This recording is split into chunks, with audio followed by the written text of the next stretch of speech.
So I'm here with Jenn Carson, who is the Director of Library Services at the LP Fisher Public Library. She's also mother of 2 young boys, and she recently wrote a book on physical literacy as it relates to getting people moving, and actually quite a few programs.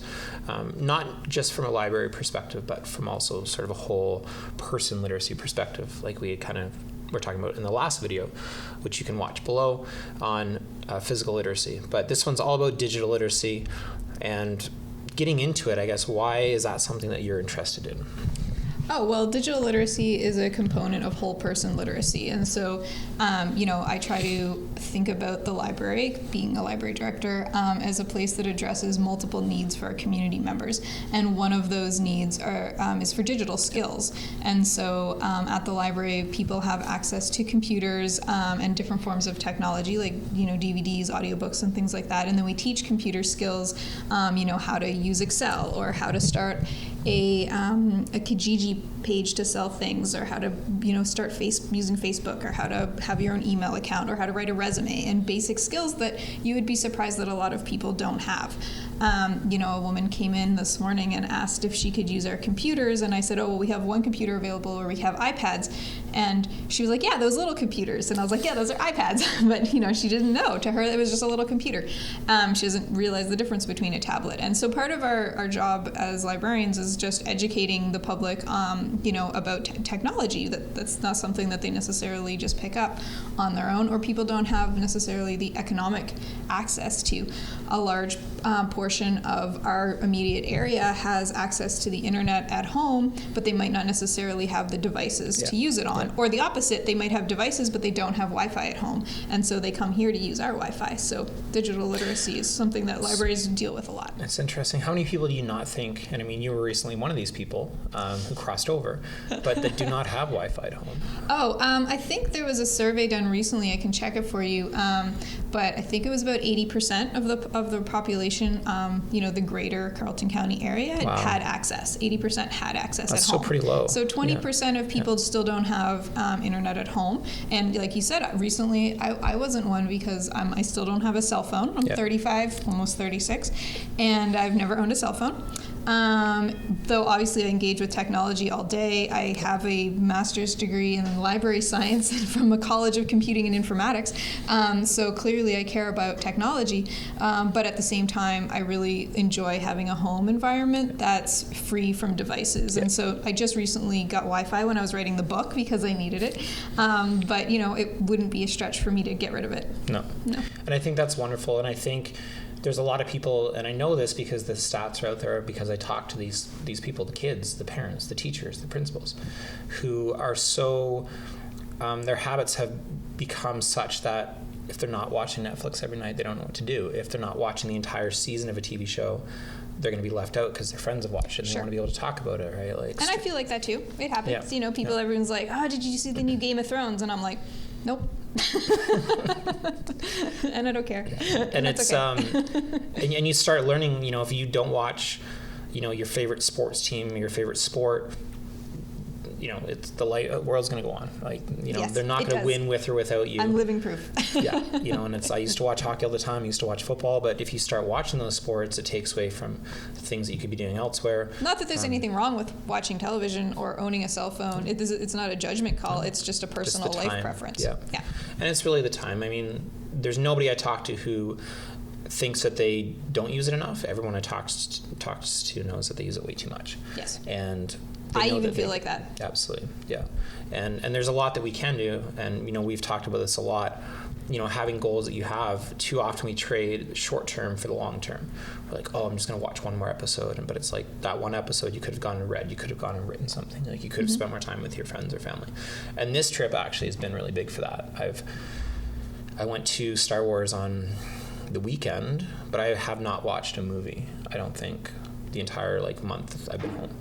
Which is weird. Sometimes I'll watch 2 movies a day, probably as recently as 8 months ago. But I've really backed away from that because if I'm talking to people about it, I need to understand what it actually feels like to be in that space where you're not watching it all the time and you're not clued in. And that dopamine, right?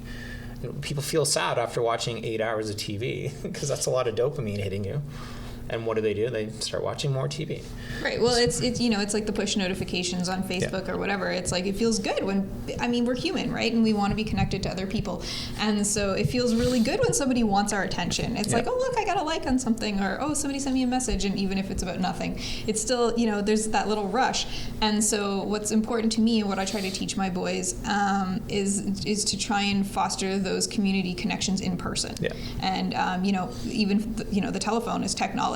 And so it's not that we don't make phone calls. We do have a landline, but it's more about getting out into your community. When I moved to this area, I purposely bought a house that was only a few blocks from the library. So I don't drive I have a car, but I don't drive it. I mean, it's sat in my driveway for a week now.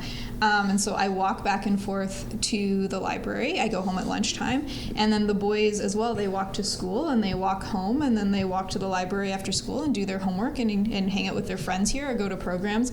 And so we've structured our lives around the things that are important to us, because we'd like to cut down on, gasoline consumption, energy usage, as well as get out in our community. And I stop and talk to 5 or 6 neighbors sometimes on the way to work, which sometimes makes me late. But, it's nice. Hey, good morning. They have their coffee from Tim's or whatever. And, you stop and you pet their dog and you make that connection. And they expect to see you every morning. And if they don't see you, they're like, oh, where were you yesterday? You have a doctor's appointment? What's going on? Or, or some cold out or whatever. But you have that community connection with people. And so I think the thing is not, and you talk about this a lot when you go to visit schools, is not that, digital technology is the devil. No. It's that it's a tool. It's a communication tool. Like we're using it right now. This is technology. To be able to communicate with you through the delightful internet, which is a great resource. Yeah. It's a personal issue of time management and self-control, and being aware when you have that yucky feeling in yourself of like, I've been spending way too much time scrolling, or I've been spending way too much time sinking into this couch, of having enough physical literacy awareness to be able to be like, my body doesn't feel good right now, I've got to go do something else different with it. Well, in digital literacy, the scary thing that happens too is there's a lot of people being paid a lot more money than we ever will be, who have a lot of degrees that we'll never have, and their main job is how to get people like us and people like you on the computers as much as possible. So Facebook exists because people spend time on Facebook updating their status, sharing pictures, sharing videos, sharing links. And their only goal that they care about is how can we get the average Facebook user to spend another 5 or 10 or 15 or 20 seconds every single day, right? They have billions of users. I think Facebook is the second largest country in the world right now, maybe even the first. Like it's unbelievable. And so you as an individual have control over how you spend your time, right? You spending less time is not going to hurt Facebook, and this is not about hurting Facebook or anything. It's about how you spend your time. These are wonderful communication tools. When the telephone first came out, right, it was like, oh, how are we spending this? But it's like when you check your mail. If you check your mail every single day, you're not going to get that much. But if you check it every 3 days, oh, look at all the mail. Right? Look at all those flyers. It might be junk mail. Look at all the flyers from people that want me to buy stuff. But so that's something I tell kids is think about mail that way. If you want to watch Game of Thrones, watch 1 episode a week, right? Space it out, and then you look forward to that. But you're right, technology is incredible. This makes it possible. Technology made these clothes. Your contacts, that's technology. Like it's cool how much technology helps us, but at the same time, it can be too much. And I think it's really important to get back to what actually matters. And for example, Facebook, Twitter, all these are set up for outrage because that's what engages people. And we've seen that living in North America. For all my friends in Europe, it's quite different over there. But we have 2 sides, right? You can say the left and the right. And so one person posts something and then the other side is like, brr. And Facebook loves that because it gets people engaging. But if you shut that off, you're going to live your life and be like, this is so peaceful. It's quiet. And that's what it's like in my house. But what I really like about the point that you made, and I miss this living in a big city, is everything you have you can walk to. And so, in Calgary, basically every single community is the size of Woodstock. So we have like all these multiple communities. Right. Some of them are 20,000 people, even bigger. And so I could walk to the grocery store. It's a bit of a walk. It's a couple of kilometers, but I could. I walk to the grocery store here sometimes. There you go. So it's it's a couple kilometers. It's me making excuses, right? It really is. It's more than a couple kilometers. It's probably 5 or 6. It really is making excuses. And so I think that's what we have to look at is within yourself. Like if you're moving to a place that's not close to anything, you have to accept that you're going to be driving a lot. And right. Or you have to not leave home because, you think about rural communities and, you know, people that have homesteads and, they're there and they're tending to their animals and they're looking after their farm, and a lot of people homeschool their kids. I saw this a lot when I was running the bookmobile service for the southwestern part of the province, and we went to a lot of very rural communities, and a lot of them were farm families, and some of them immigrant population, and so they homeschooled their kids, and they raised their animals and had their farms, and they might only left the homestead once a week to go get supplies and to go to town and to do their things, and then they'd come back. And so that's how we used to live, right? And so that's a lifestyle that's dying out, but that in certain areas of the country and in the United States is still alive and well. And I think that that's it's an honorable way to live. Absolutely. And it certainly cuts down on like our economic footprint or our environmental footprint.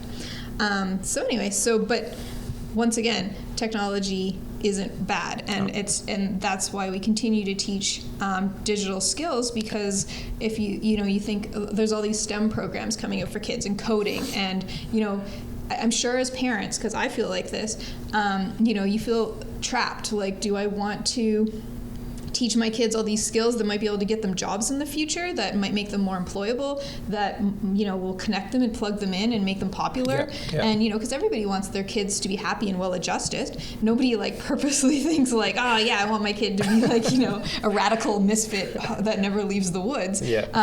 Most people, and so you want them to be able to be connected with their peers and to have a good chance at supporting themselves and their future families. And so you want them to have those skills, but at the same time, you also want them to be able to unplug, right? And that's the whole thing with Rob's challenge is challenging kids and their families to to know when it's time to step away.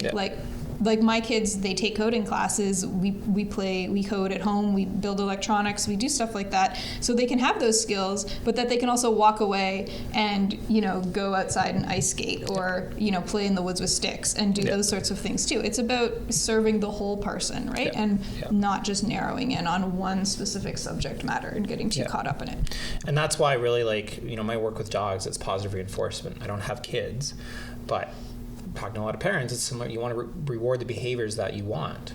And so when I do my challenge, yes, I'll say I don't want you to play video games, watch movies, or watch TV, but that's it. Let's focus on the things that we actually want you to be doing, that the coding, the jiu-jitsu, the music, things like that actually will help you and create positive opportunities in your life. And because you sitting there watching TV is not going to be creating opportunities for you in the future, but maybe you taking a piece of paper and designing a show in your mind, or using your imagination, or creating something and saying this is could be something, right? Like there's a lot of, we just have to flip things around, I think. Well, and I think something that's important that you were talking about the watching TV aspect is to look at what you're doing or what your children are doing as, is it passively engaging or is it actively engaging? Because television is passive. It's just images coming into your mind palace and you're absorbing them. But there's very little work being done there, as opposed to, say, reading a book where you have to create and manufacture those images in your mind. Books are still technology too, right? When Guggenheim invented the press, that was a big outrage. And so thinking about that is like, how involved are you? How much of your whole person is involved in the activity? And then maybe making decisions about how you spend your time based on how actively involved you are in that activity. So something like coding, where you're building the building blocks for a computer program, your mind's really engaged in that. You're doing math, your spatial abilities, everything's plugged in, and it can be physically involving as opposed to just sitting on a couch kind of plugged in, just only mentally. Well, and coding is just another language, right? For sure. You speak English, French, Spanish. There's also a bunch of languages on the computer. But something interesting that you were mentioning, I don't know where this comes from, but I'll ask kids questions. So I'm in front of 400 kids asking them, why is reading a book better than watching a movie, right? The answer I'm looking for is because a book is your imagination, a movie is someone else's imagination. But some of the things the kids will say, I'm still getting it rots your brain, right? And I don't know where that comes from. Like, I don't know if there's like a standard thing when parents tell their kids at 4 years old, like, if you watch TV, it's going to rot your brain. But I still hear a lot of kids telling that. And it's like, okay, it's not going to rot your brain. It's like the public service announcement when we were growing up of the drugs, like the egg in the frying pan. Drugs. Yeah, exactly. It's like that. But which are good, which are bad, yeah. But it's with TV. I don't know. Yeah, so that still exists. And so it's just trying to teach kids that movies are not a bad thing at all. No, I used to work in the film industry. Yeah, like I watched Star Wars with my family. It was amazing, a great time to spend together. I'm not a Star Wars guy, so I didn't really understand all the nuances, and people are like, oh, well, this and this. I'm like, whatever, it was a cool movie. I was entertained for 2 hours. Yeah, 2.5. It was long. A lot of popcorn. But yeah, so I think it's just trying to get rid of some of those myths. Like, don't tell kids that TV is going to rot their brain, but just say, hey, like, why do we only want to watch, half an hour? Start setting limits. There's a lot of parents that don't actually know that they can set limits. It's like, you mean I can take their device away, or I can actually say, hey, like, it's only for an hour, and they're buying their kids a $600 or $700 phone, right? Does your kid need that? And I've had this talk with parents, like you said, you don't want your kid to be, the misfit. You want your kids to fit in, but at the same time, if you're buying a $600 phone just so your kids are going to be cool or popular, right? Like, there's some other things going on, and so it's have that conversation with your kids and say, right, this is maybe why it doesn't make sense. Right. Well, and also asking yourself how important is being popular, and asking your kids that too. What does popular mean? What does that mean? Yeah. And so I think it's all about balance, right? And trying to be a good person, have friends at school, but if you're judged on whether or not you have this, that, or the other thing, that's not true popularity. That's not true fitting in. That's not true being part of a community. And so I know that my kids get teased sometimes for wearing homemade clothes, or for not knowing. They'll pretend they know about Pokemon or Minecraft stuff when they don't actually. I'll hear them talking to their friends, and I'm like, oh, they're just making stuff up, to fit in, and that's okay. Like, that's part of being a kid is learning to navigate those social nuances, and that's fine. Those are very important skills to have, especially once you get into the workforce. And everybody's around the water cooler and they're talking about the newest Parks and Recreation or whatever they've watched, and it's like you have to be able to learn how to make conversation around that, because you might not be interested in the same things that other people are interested in, and that's okay.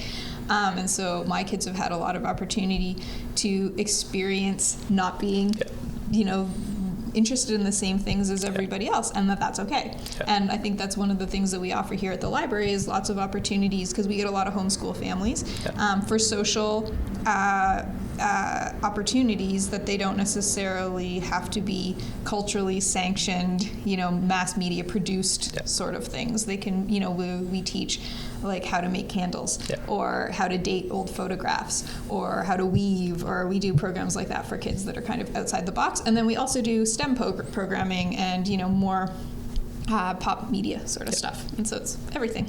That's awesome. And I do want to talk about your new acquisition that's coming in soon, but before that, I want to mention just a project that I'm kind of secretly working on, not so secretly, trying to figure out the best way to approach it, and getting a lot of confidence from some things I'm seeing. So I've visited almost 200 schools. Every school struggles with mobile device use in schools. And so a quote I heard recently was, if you fail to make the major rules, then you automatically create the need for all these tiny minor rules. And that's what's happening is, if a school board or district does not say this is our device usage policy, then all of a sudden every single classroom now has to deal with it, and every teacher is going to be different. And that's based on their experiences and things that matter to them. So France actually is banning cell phones in schools nationwide, which is amazing. I love it. Toronto School Board is limiting now, so you cannot use Snapchat, Instagram, and Facebook, I believe, on their Wi-Fi network. There's a school in Victoria, BC, that's actually banning it, and I think that's amazing. Phones do not belong in the classroom. I know there's going to be people that will disagree with me on that. I'm not saying devices don't belong, so iPads, Chromebooks, things like that. It matters, right? Like, my parents are selling their pool table, posting that on Kijiji. 20 minutes later, a guy calls and says, hey, I want to buy it. And that's something I never thought about when you mention it. There's a lot of people, older population, who have a bunch of stuff that's worth something to somebody. But if they don't know how to find those people, they might just throw it out, or it might just sit there. And so if you can teach them that, then they can just start posting this stuff, selling it, making some money, getting rid of junk, it's minimizing. A valuable skill. A lot of really cool skills here. So that's a project I'm going to be working on. I've talked to a lot of principals and teachers about it. And like I said, having that confidence of what France has done as a nation, what Toronto's doing, I see the value in that, and I think we can really set some good limits here.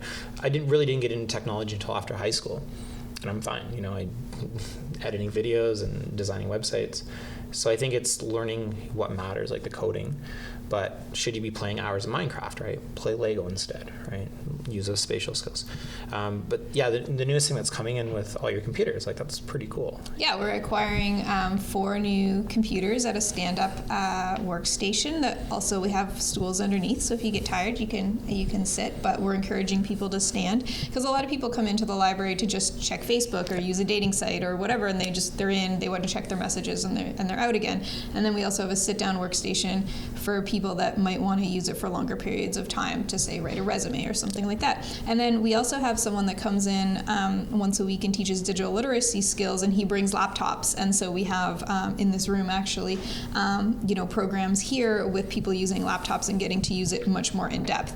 And then I have people that come over from the community college down the street, and I bring the new students in and their teacher, and we teach them digital search skills. So how to go online and find information, how to cite a source properly, how to not just use Wikipedia for everything, right? How to find valuable primary and secondary sources. And so those are all the different ways that we're trying, in the town of Woodstock is trying to promote digital literacy and to help give our citizens the opportunity to learn these skills. And we can do that here at the library, and it's free for everyone to use.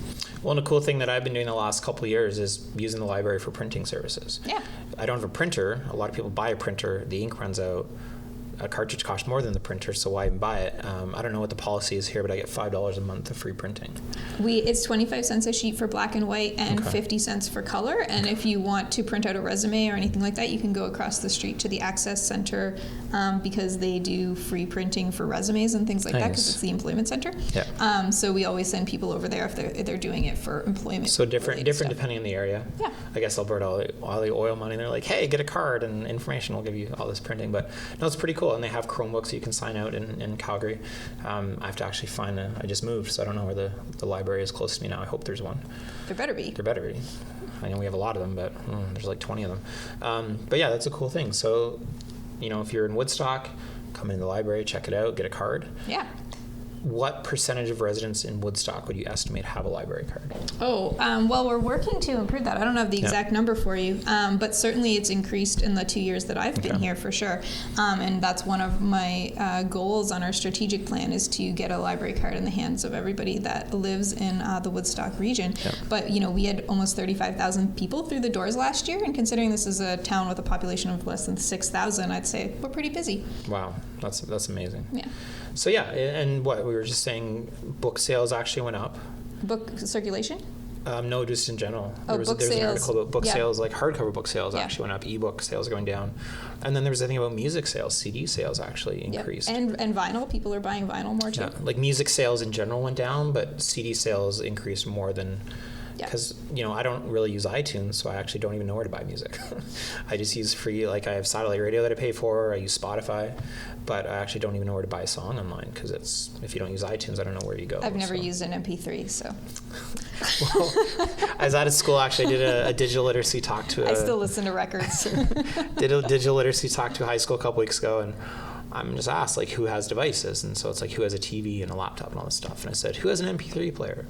A bunch of kids raised their hand, and there was a kid in the front row, and he's like, what's an MP3 player? So I guess we're done with MP3 players. We're on to the next thing. I don't even know what the next thing is. Well, it's just streaming now. Just your phone. Yeah, I guess it's streaming. So we don't even have a device for that. It's services, right? It's services. But it's pretty cool to just like look at the evolution, and now we've gone away from devices, and now it's the services itself, because we have so much data everywhere. Yes.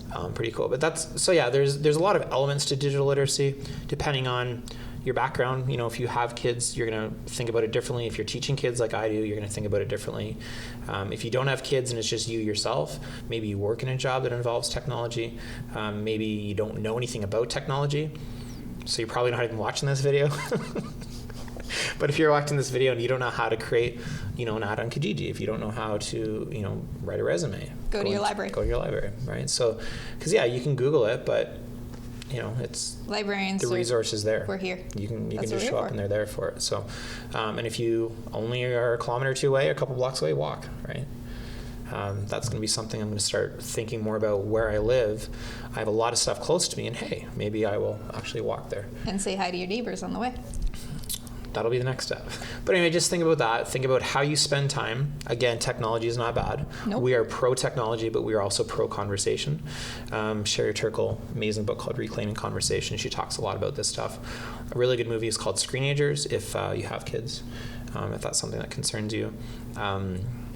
Philip Zimbardo, the TED Talk, The Demise of Guys, talks about the effects that technology is having on kids, specifically boys, but there's a huge impact on girls as well. And remember that the number one buffer against mental health issues is connectivity and support in your community. Yeah. And so that's a big thing if you're suffering, especially it's wintertime, if you're feeling a little sad, if you're feeling a little isolated.